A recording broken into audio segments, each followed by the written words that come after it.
প্রথমে সয়াবিন গরম জলে ভিজিয়ে রেখেছি। ডুবো ডুবো করে আলু কেটে ভেজে নিচ্ছি। ডিম সেদ্ধ করে ছাড়িয়ে ভেজে নিচ্ছি। সয়াবিন জল থেকে তুলে ভালো করে আমি ভেজে নিচ্ছি। তারপর কড়াইতে আমি কিছুটা সর্ষের তেল দিয়ে দিলাম, দিয়ে ফোড়নে একটা তেজপাতা আর গোটা জিরে দিয়ে দিলাম। এইবারে একটু নাড়াচাড়া করে দিয়ে দিলাম পেঁয়াজ কুচি। পেঁয়াজ এখন ভালো করে ভেজে নেব। দেখতেই পাচ্ছি পেঁয়াজটা এখন নরম হয়ে গেছে। এবারে দিয়ে দেব টমেটো কুচি। টমেটো কুচি দিয়ে টমেটো কুচি ভেজে নিচ্ছি। টমেটো এখন নরম হয়ে গেছে। এবারে দিয়ে দিলাম 1 চামচ আদা রসুন বাটা। এবার একটু ভেজে নেব যতক্ষণ না আদা রসুনের কাঁচা গন্ধ চলে যায় ততক্ষণ পর্যন্ত।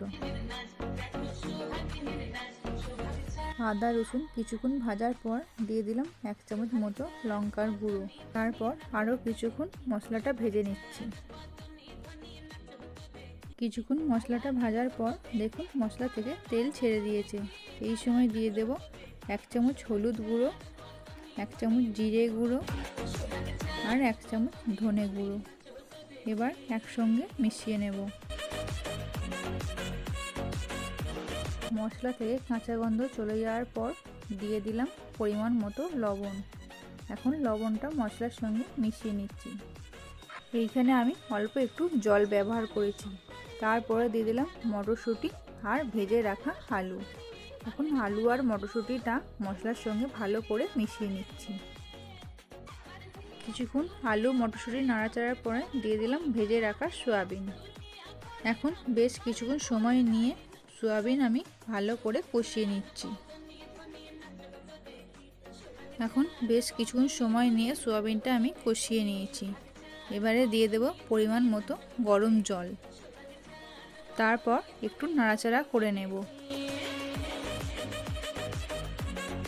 এইবার আলু সয়াবিন ভালো করে সেদ্ধ করে নেব। আলু সয়াবিন সিদ্ধ হওয়ার পরে ভেজে রাখা ডিমগুলো আমি ঝোলের মধ্যে দিয়ে দিলাম।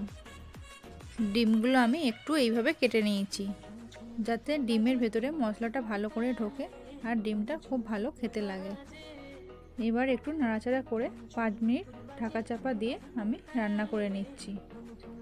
5 মিনিট পর কড়াইয়ের ঢাকনা খুলে দেখুন এখন ঝোলটা অনেকটাই শুকনো হয়ে এসেছে। এই সময় আর একটু নাড়াচাড়া করে নেব। দেখুন আলু এখন খুব সুন্দর করে সিদ্ধ হয়ে গেছে।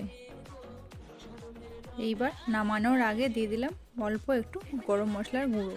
তারপর একটু নাড়াচাড়া করে ব্যাস রেডি হয়ে যাবে ডিম দিয়ে সয়াবিনের তরকারি।